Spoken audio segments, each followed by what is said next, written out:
Welcome, everyone, to another Canada Life public webinar. My name is Ida Brass, and I am joined by my colleague, Samia Jarjura. Sammy and I are part of Canada Life's organizational health team. October is here, and October is Healthy Workplace Month. And tomorrow, October the 10th, is World Mental Health Day. Therefore, we feel that our topic for today's webinar is very fitting. Neurodiversity works, unlocking the power of different minds in the workplace. If you would like to watch this presentation in French, please click the link below and you'll be taken to the French audio and visual. Now, I would like to start with a land acknowledgement.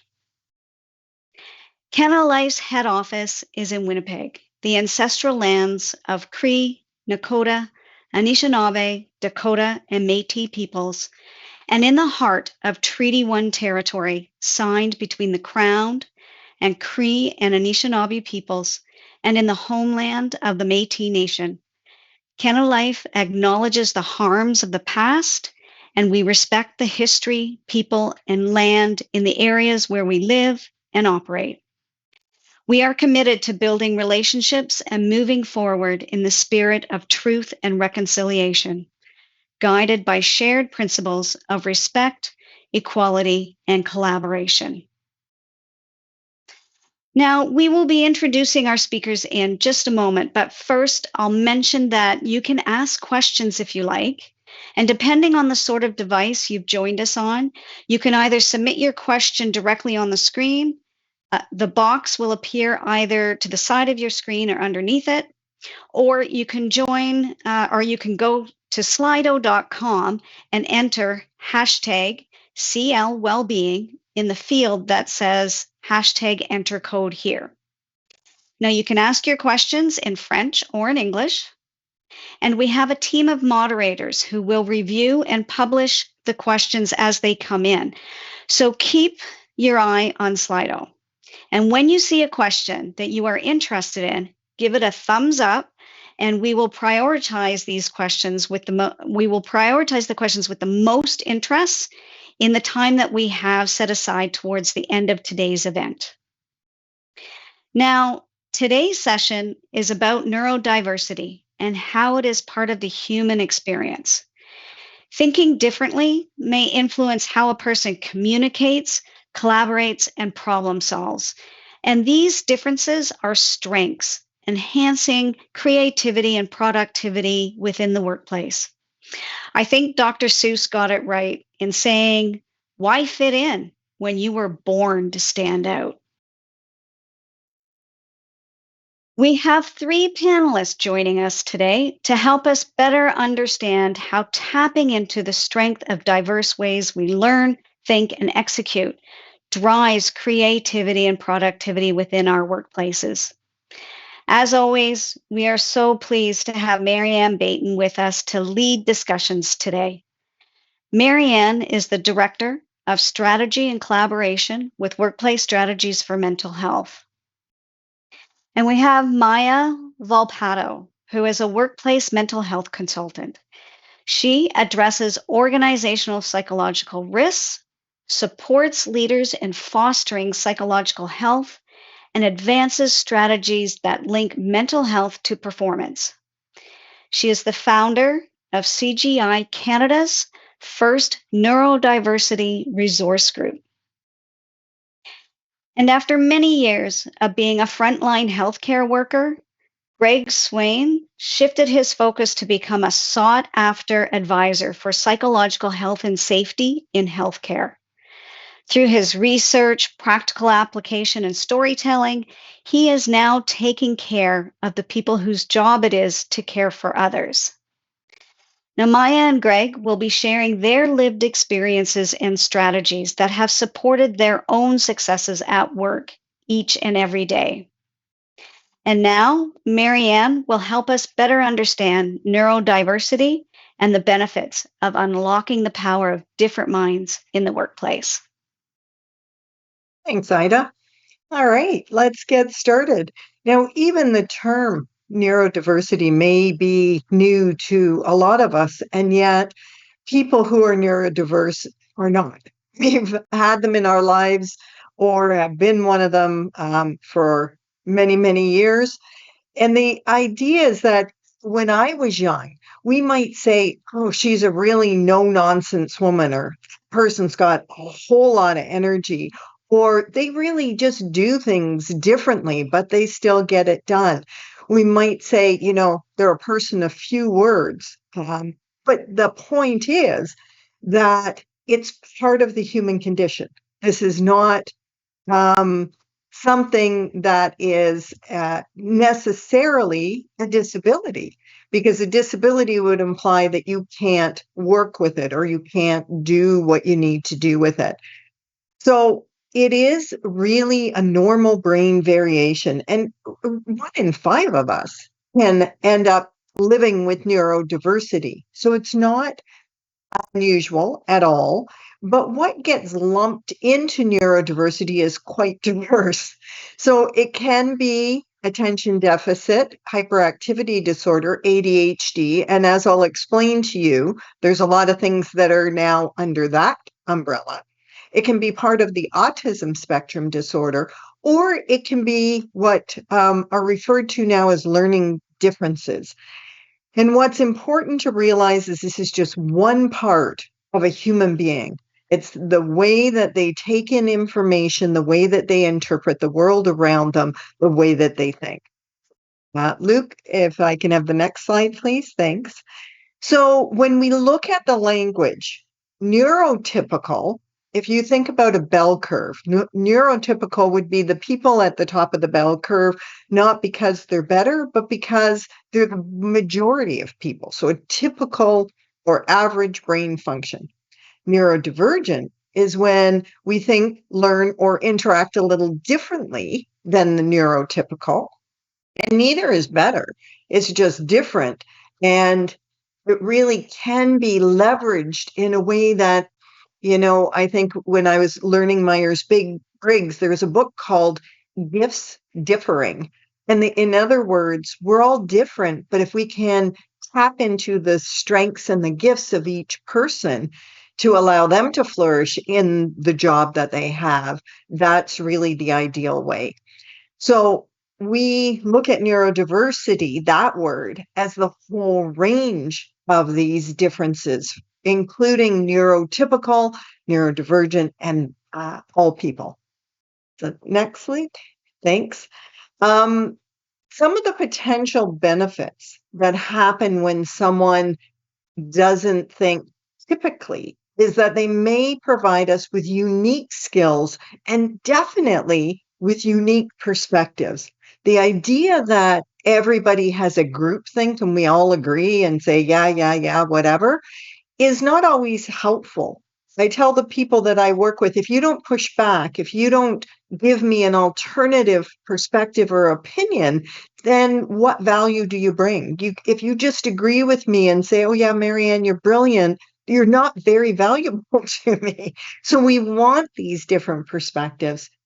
And sometimes when we have a neurodivergent brain, it means that there's another part of our brain that is potent, is better. That could be technical designs, problem solving, concentration, being able to detect errors or to see issues. And it also helps with the retention of information and the ability to engage or focus on a task for a longer amount of time. So any of those could be potential benefits. Luke? Thanks. This is something that I've only learned recently, and yet makes so much sense to me. We were just talking today about loneliness, and the research done on loneliness said that the reason that we can be lonely in a crowd or with people, and the reason we cannot feel lonely when we're by ourselves, has to do with authenticity. Can we really just be who we are? Or are we masking? Are we always trying to fit in? Are we always trying to be like the average person in that group?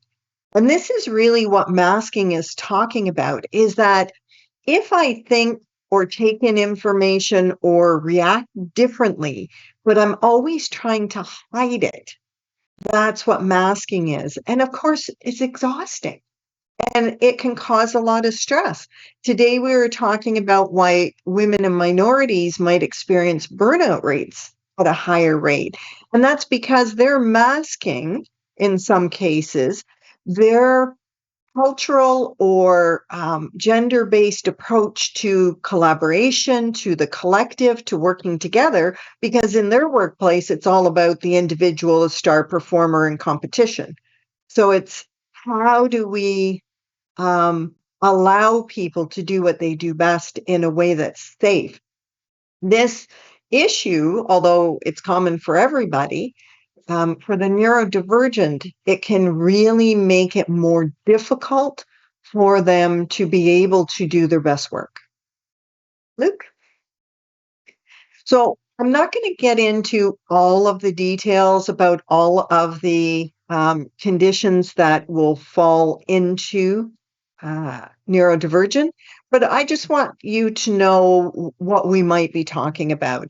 So I used to hear ADD, ADHD, and that they were different things. One was somebody who was very hyperactive or impulsive, and the other was somebody who had more problem focusing.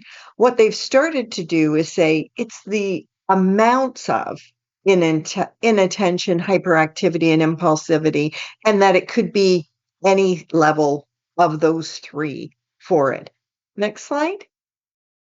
And then autism, again, the spectrum is so wide because there's people that have autism that are high functioning. And we think about the Bill Gates of the world, who has been said to have Asperger's, which is another name for this.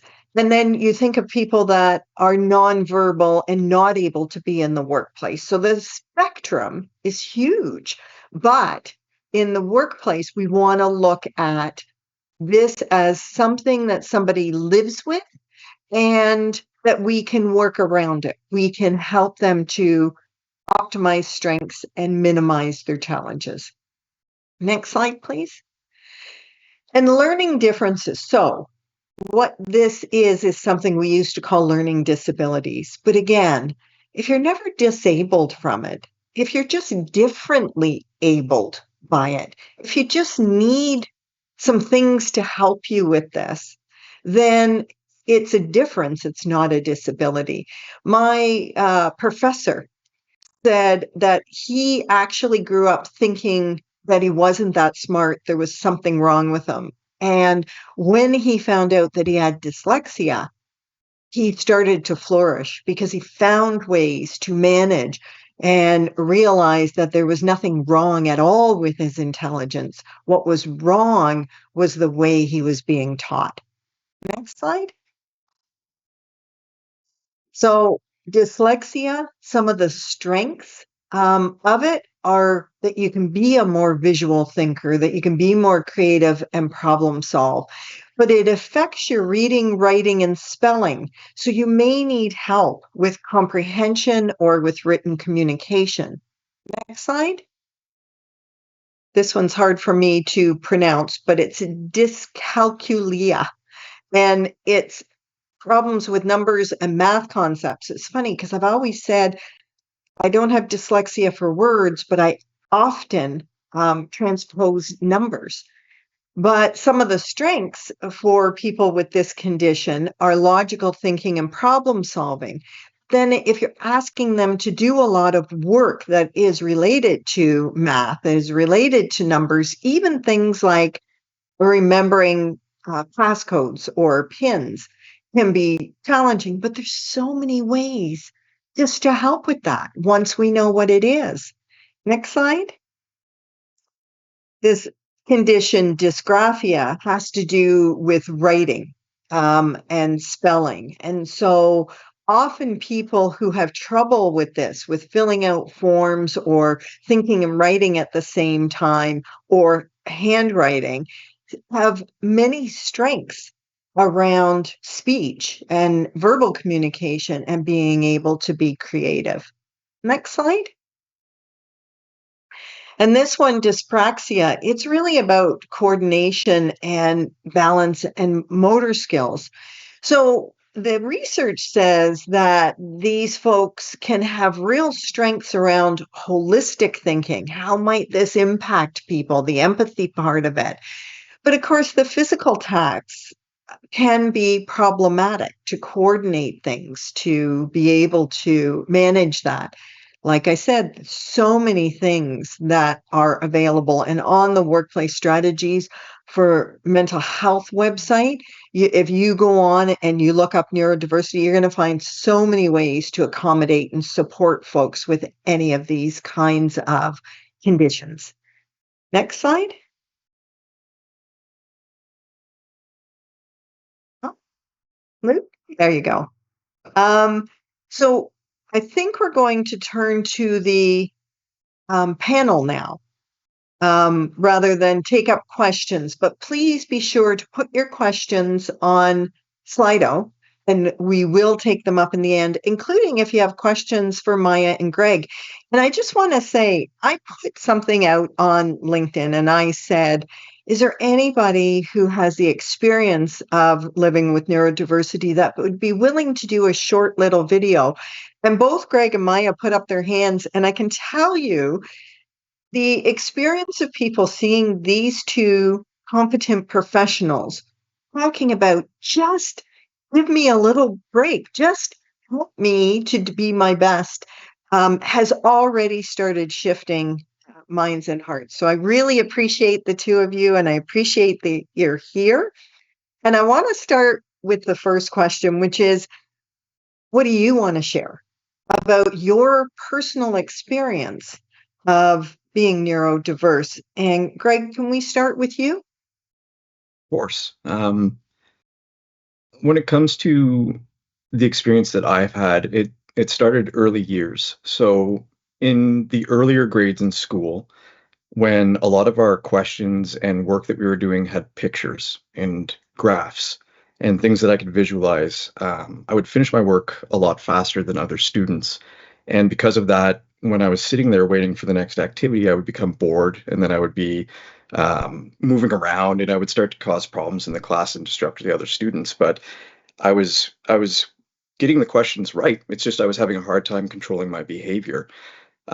So much so in I believe it was the third or fourth grade, I was asked to test to see if I was gifted. I was able to process this work and do it at a faster pace than most of the kids. So, um, however, as I got older and school became more complex and there was less visual aids, it became more of being able to read instructions and sit still and formulate long problems. And I was having problems with that. So much so that I was on the opposite end, and I was starting to feel like I was dumb and that I was slow. And that's where I would start acting out, was these feelings of self-esteem issues and self-respect as well. But in eighth grade, it was suggested that I was tested for learning disorders, and that's when I found out that I had dyslexia, and I also had an audio processing disorder. And it just meant that I learned in a different way. However, no solutions were really given. It was kind of, I was in a system that wasn't willing to change, but was willing to tell me that there was something wrong with the way that I navigated it.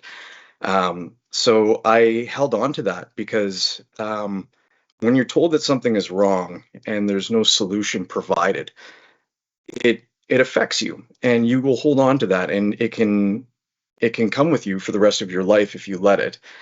And because of that, I never spoke about it at work. I never spoke about it when I was going for new jobs. I never spoke about it while I navigated my adult life.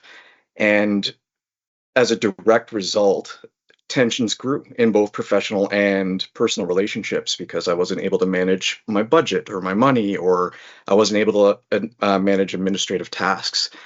However, I started a new job where, in that field in particular, we felt quite safe disclosing what was going on and how we felt and where we were at in our lives and with our mental health and our well being. And when I was doing an introduction on my first day, a colleague of mine messaged me on Teams and said, "Hello, fellow neurodivergent, how are you?" And I was taken aback because I didn't know what that meant. But after a quick discussion and about a 3-month wait, I was diagnosed with attention deficit disorder as well. And because my workplace is as open as it is, it became the first workplace where I openly expressed that I needed help learning. I needed help writing emails. I needed help um, learning content if I was presenting something. So with that came support. With that came a massive weight off of my shoulders of having this. We called this masking earlier, and essentially what it was I would think differently than other people and see problems before they would happen, but I was afraid to share it. And I would sit with it because I didn't want to become a problem at work. I didn't want to speak out of line or out of turn. And I would hold that. And when that feeling goes away and you're able to have conversations with your colleagues and your colleagues understand where you're coming from in the way that you do things or the way that you need support, there is a significant shift in your well-being, but also in your confidence and your self-esteem. Greg, that is amazing. I want to go and hug that child that you were, because I am so sorry that you have to go through that. Maya Maya's just told us that a fire alarm went off and she has to evacuate. Oh So no. this is dealing with things as they happen, but Mhm. I will we'll continue. And Mm. sorry about that, Maya. And it's just us. I'm just going to say some of the things that Maya had told me, because I've got some of them here, even though we don't have her. She said that she had days where she was really high energy and then days where she couldn't focus. And she realized that, and later in life, I think she was 40, when she realized she could do more to manage that and to take control of her brain. And she said that that started to change her life as well. Because when you realize, yes, I have this and I can do this about it. It's just like I remember being nauseous and feel like I was going to pass out if I had to speak in public. And then when I started to understand how to change that, how to change the fear to excitement, to realizing it's not about me, I could move forward. So, Greg, my next question for you is, what are some common misperceptions about neurodiversity? I believe that speaking from for myself as someone that is neurodivergent, I think the most common misconception that I have was that it was something that I was needed to hide or that I needed to be ashamed of at work. Um, in in my work, I often have to communicate with a lot of uh, CEOs, executive directors, and they're looking for solutions to help their workplace. And I felt that I couldn't communicate by email with them because they would never take me seriously because it would be filled with grammatical errors or it would be filled with spelling mistakes. And what I learned was that the more that I was open about my struggles, and again, I said this earlier as well, and people understood where I was coming from or what I needed in terms of support in order to support them, that's where the magic really happens. And sharing that has now become something that I'm not afraid of or ashamed of. It's actually something that I'm starting to have fun with. And an example of that is I often start my any kind of presentation that I might be giving with my name is Greg Swain. I'm a subject matter expert in psychological health and safety. And I am incredibly confident in the field with more than 10 years of experience. I can tell you anything that you want to know about it except for one thing, and that's how to spell it. Because I live with my dyslexia and I have learning disabilities, and being able to talk about that is how we become psychologically safe. I tell you what I need. I don't have to hide it, and therefore I can do my job with confidence with your assistance. And I can't tell you how often people will come to me afterwards and say, I've been in this role forever and I've always hit it, and it's always been so hard and so heavy, and for you to just have fun with it and just tell us right out the gates. So please don't feel like it's something that needs to be hidden at work. The one thing that I've learned is that, and I understand that there are workplaces that there could be a negative reception to it, but from my experience, what I can share is that I've found that as long as my neurodiversity is the reason, but never the excuse for why I need support or why something's not getting done, that is really where people understand and they want to help, because in turn, you could be more productive, you could be more efficient, you could be more present. I love that, Greg. It's the reason, but it's not the excuse because we can Mm, find solutions, right? We can find other absolutely. ways to get things done. Maya said to us that it's like somebody with a broken leg. A broken leg is not a disability unless you're expected to climb stairs or jump up and down. It's just a condition that you have to live with. And she said with her condition too, it becomes problematic on some days and not on other days. And so, like the broken leg or anything else that we're dealing with, we find a way to get around it. The next question for you, Greg, is I'm just laughing, thinking to myself, you said, well, I could go on and on and on. And well, now you have to, because what do you want coworkers to know about working with people who are neurodiverse? And I know you can't speak for every neurodiverse condition, but just from a basic human coworker to coworker approach, what do you recommend? I think that when it comes to whether it's a coworker or whether it's in your personal life, I think that it's better to have a awkward 5-minute conversation with somebody than to dread having to work on a project with them, or dread having to come to work, or be anxious about working with somebody, or maybe anxious about something that someone has said. It's so much easier to talk to someone and understand them and form a connection with them and put in a little bit of effort in terms of better understanding where they come from. You spoke about loneliness earlier. We spend so much time in our lives. I'm not sure the exact amount. I'm pretty sure it's like a third of our life at work.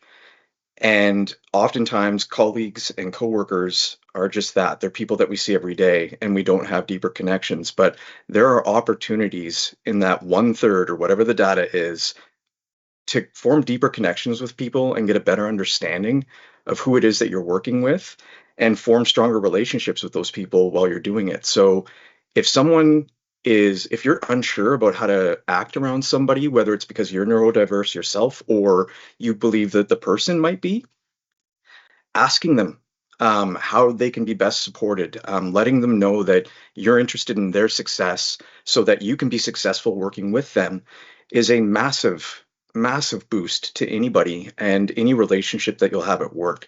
And that's why I say it's easier to have a 5, 10, 15-minute awkward conversation than to be nervous about work every day. That's something that you have to carry. Um, and if you're not sure where to start, ask them if there's anything that you can do differently to support them, or if there's anything that they need from you to support them while they go through work, and let them know what you need as well. If you work better with written instructions, let them know that it's better to send me an email than to call me on the phone.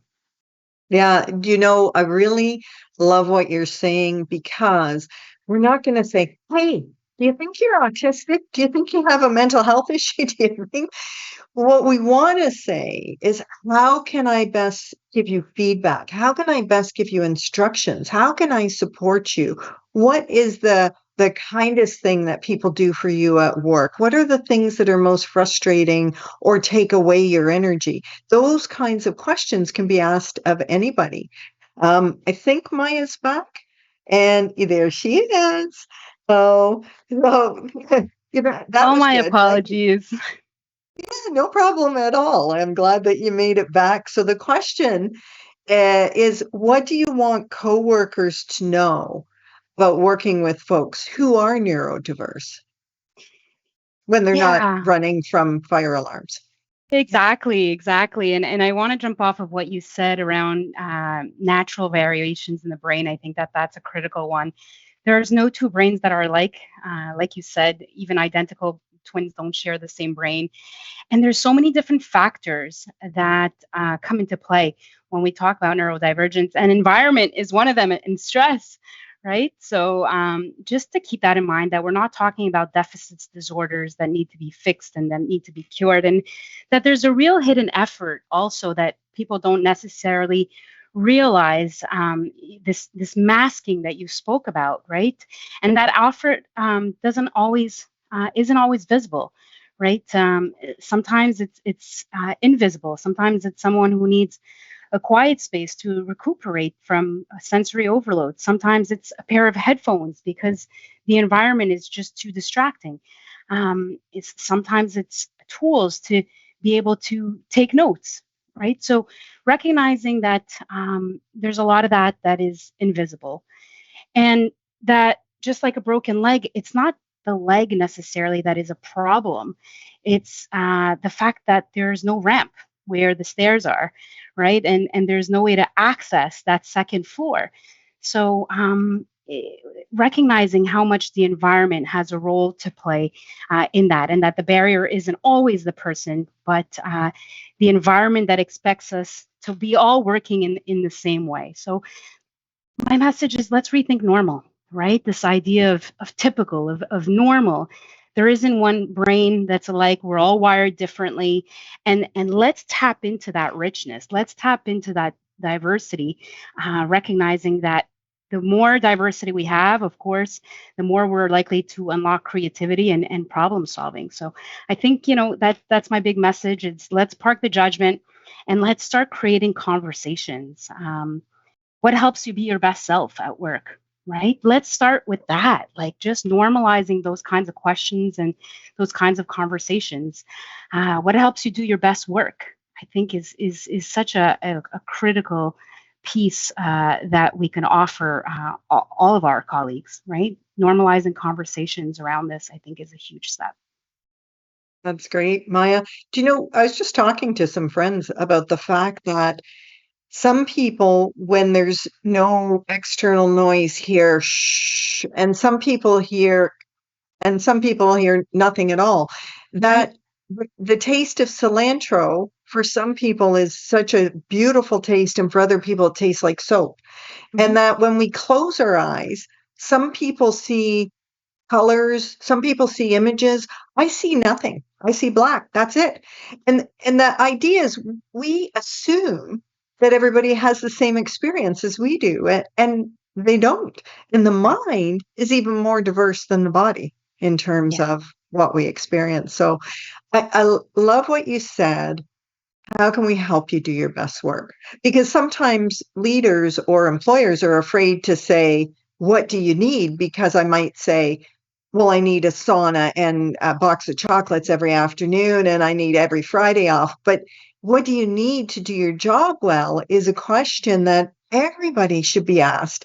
And unless it costs a lot of money or it puts other people out, why not do it? Why not Mhm. help them?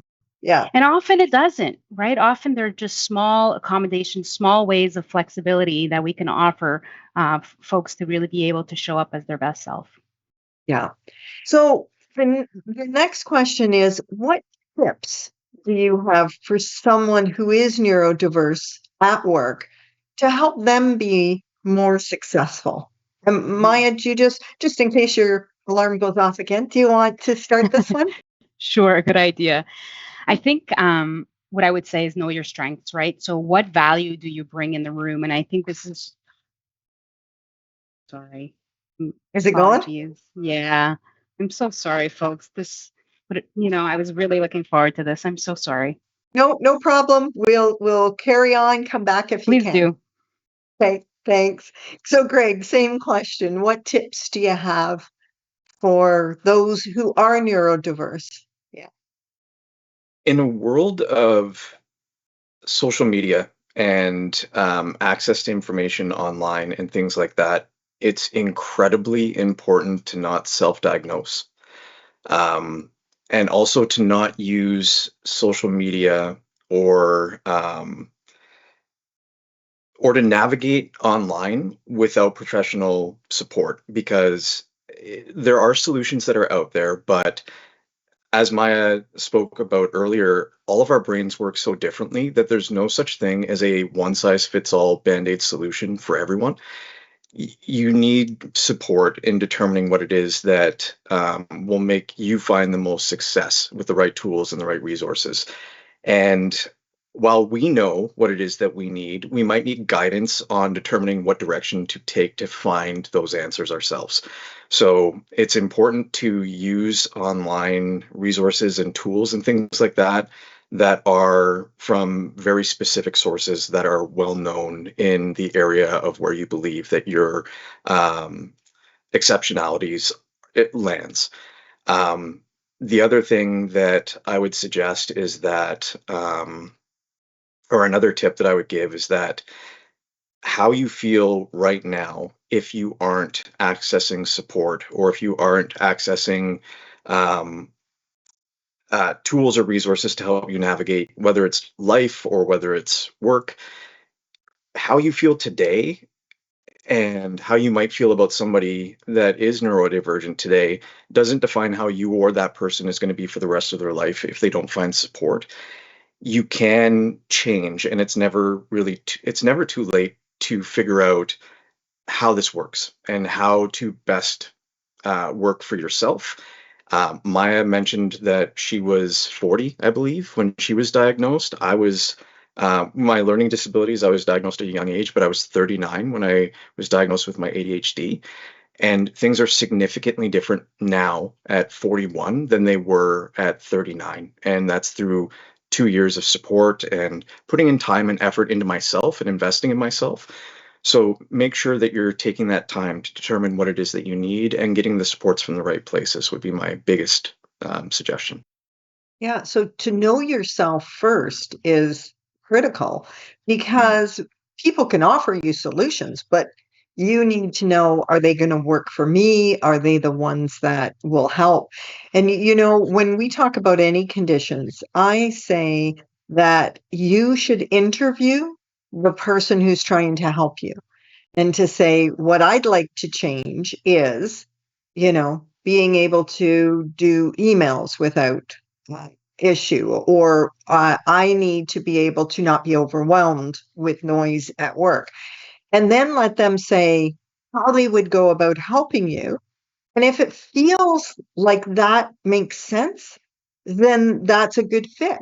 If they say, something that just doesn't align with you or who you are, it doesn't seem like it's going to work, plucking, Mm. because there may be a better fit for you. And like you say, you may be saying, okay, I need help with my learning disability, but in fact, what you need help with is something else, ADHD or something. So it's really the, what do you want to fix? What do you want to be different? And then reaching out for that. In the workplace, though, how would you, so say you've got a good handle on what you need and who you are and how you function. Now you're going to go to your boss or to your coworkers. What tips would you have at that point? I think that understanding your intention before you start the conversation is always going to be paramount to your success. When Mhm. you know what it is that you want to discuss and how much of that you want to disclose, that's incredibly important to know. It also helps keep you on track. My brain is in a million other places at once when I'm trying to have a conversation, and it takes extraordinary effort for me to prepare a singular thought that I'm trying to get out. Um, so being able to write down and know exactly what you want to say, how you want to say it, and where you want the conversation and the relationship with the other person to be at the end of that conversation is really important. And if you're not sure what it is that you're asking for or how to do that, there are tools that are available that can prepare you for that conversation. Um, One that I can actually a few that I can think of off the top of my mind. One is Marianne, you have a wonderful tool called Coaching Up that gives people an idea of questions that they can ask themselves about what it is that they need in their workplace to be successful. Maya talked about headphones for some people. Sometimes it could be lighting. Sometimes it could be how you receive feedback or information.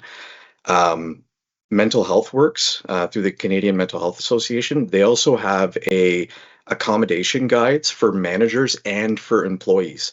So if you're thinking that you may require an accommodation because of your neurodivergence, that is an excellent tool that you can use that gives you a better understanding of what your rights are as an employee, but also how you can have that conversation with somebody and what needs to be disclosed and what you can keep to yourself as well.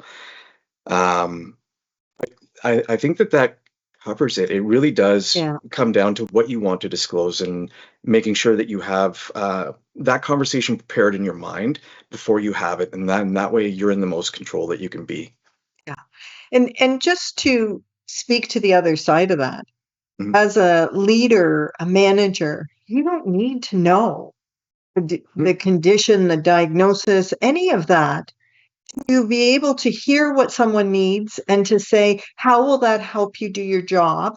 And then to be able to find a compromise or a solution or just take the one that was offered and run with it.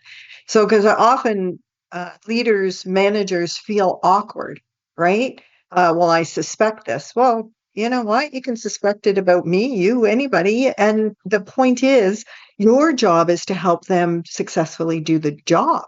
It's not to be a therapist or counselor, it's help them do the job. Maya, you came back to us. Who would have thought? I want to jump off of that, Marianne, because I think, we talk a lot about creating safe spaces, psychologically safe spaces. And I think that's our role as colleagues and as leaders is how do we create the space to have these conversations so it's not the onus isn't on diagnosing or identifying or coming out in the workplace, but again, being able to have a space where everyone can show up as their true selves. And I think the other side of that is advocating for what you need, right?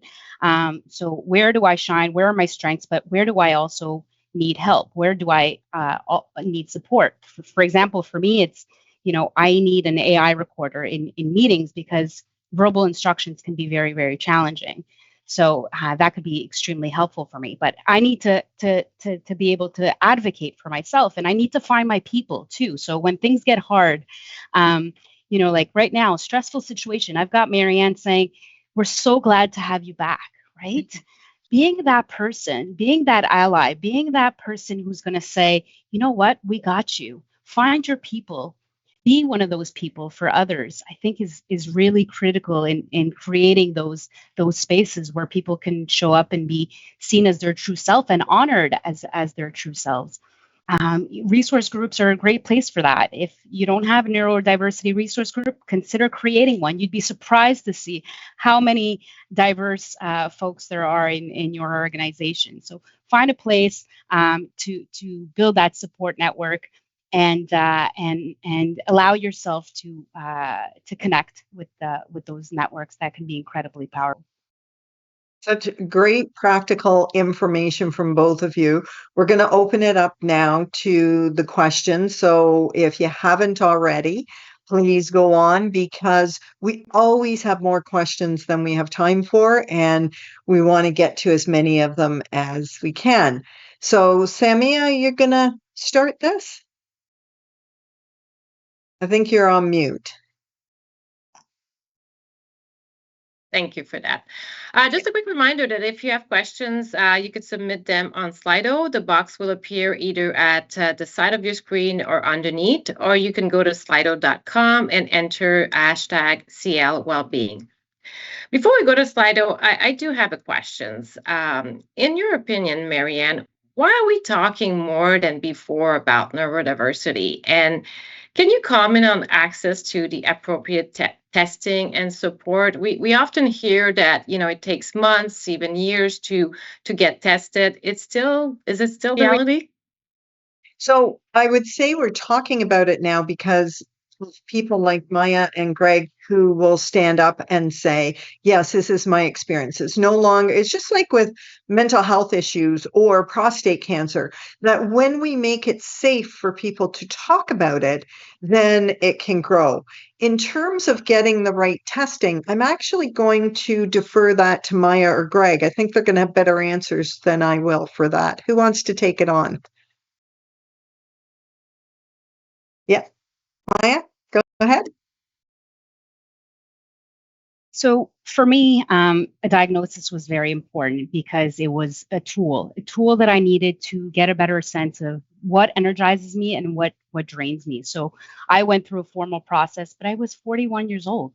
The reality is I lived with this for a large part of my life. I was really touched by Greg's opening because, yeah, for many it's masking, for many it's going through very difficult challenges in school because we don't understand. As women, we face different ways of showing up in the world as neurodiverse, typical behaviors or typical standards that are stereotyped.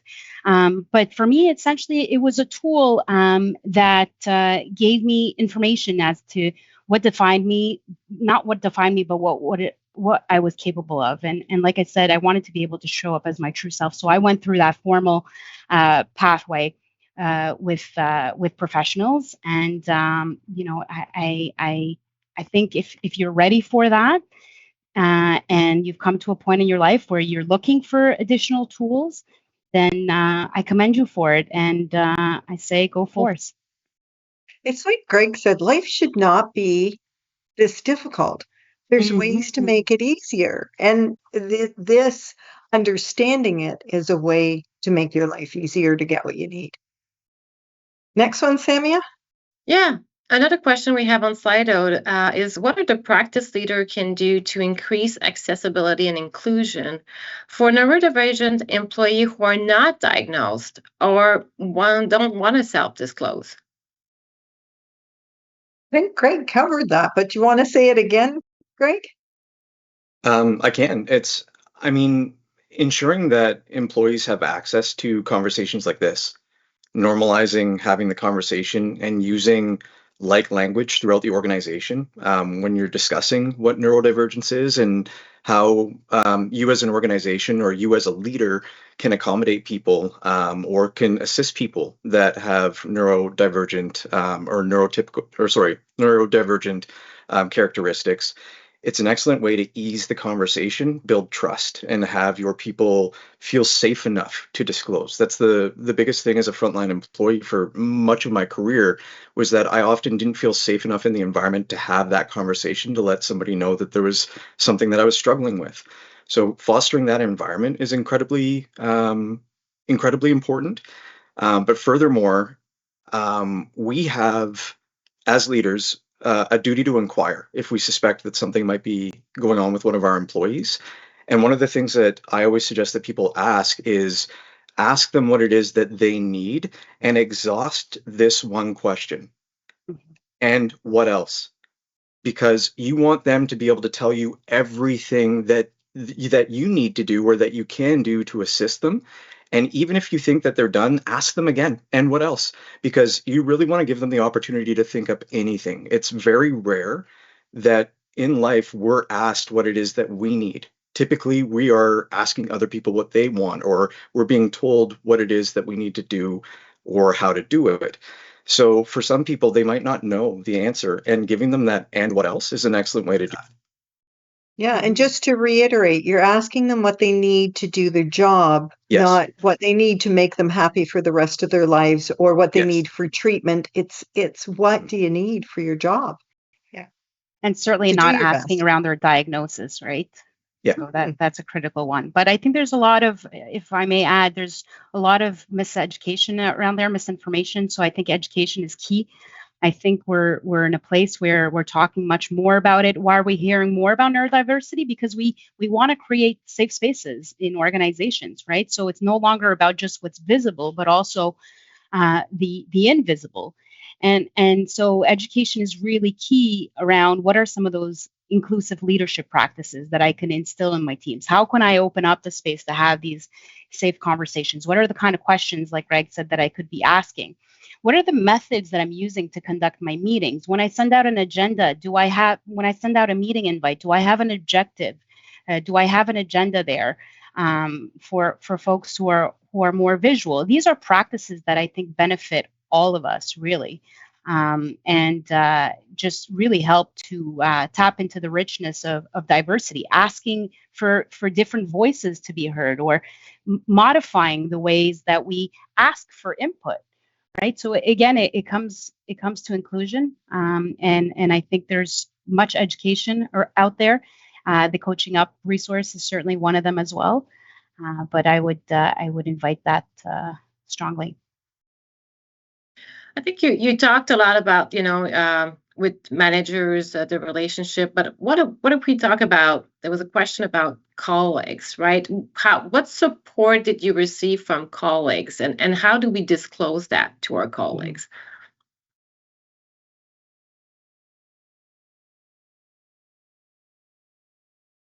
Maya, do you want to start that, or Greg?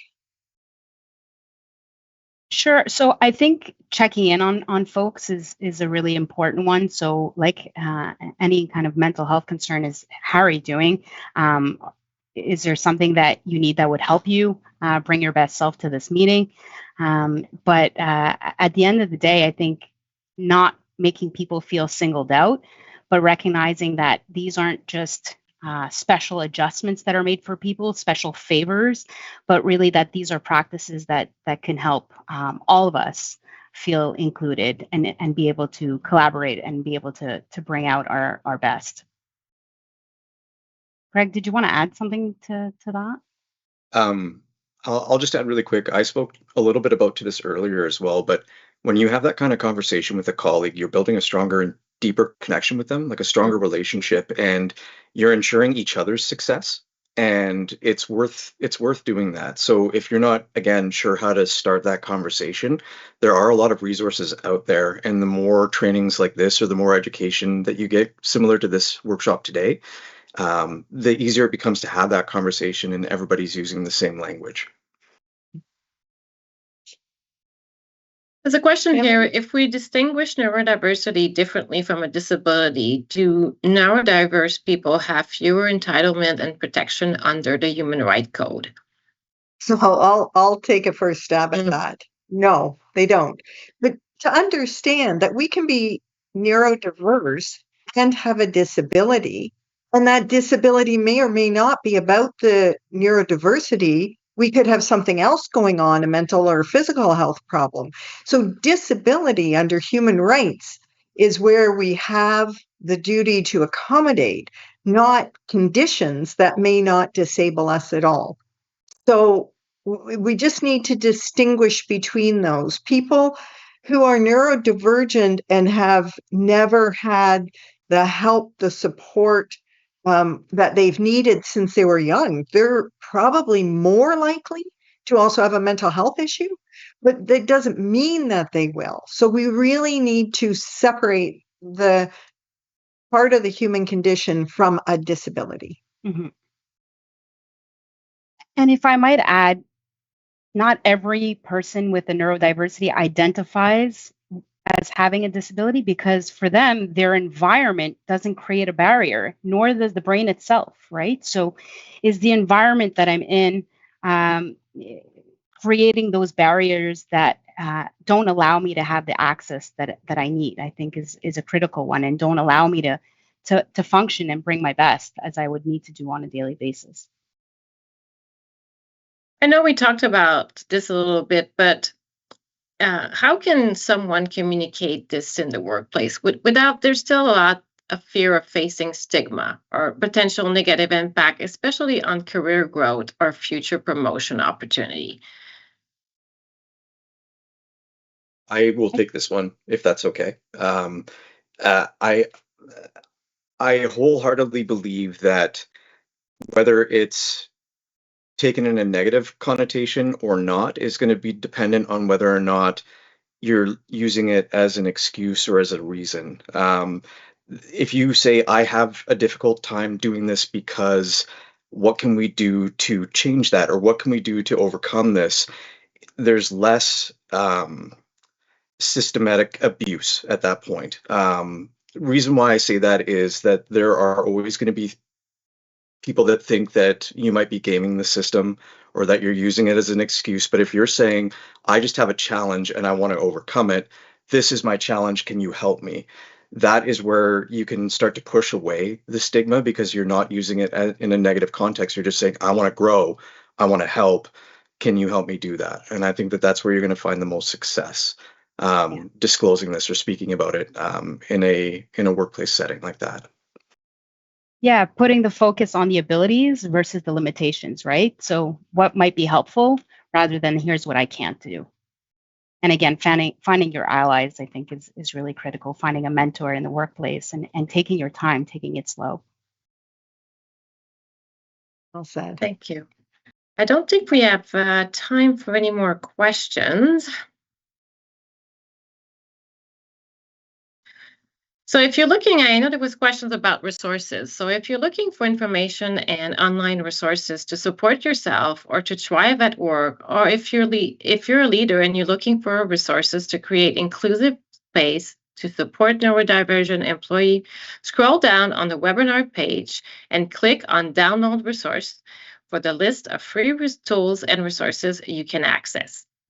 And as always, please check out the Workplace Strategies for Mental Health website for a range of resources to support organization, leaders, employees, and their family. It's available to all Canadians at no cost, complement of Canada Life.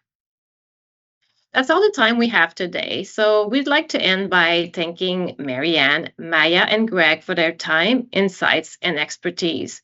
We also like to thank you for taking the time to listen and contribute with your question. This session will be recorded and available on our Workplace Strategy for Mental Health YouTube channel in a few days. Thank you all, and we hope that you have a healthy and safe October, and happy Thanksgiving weekend, everybody.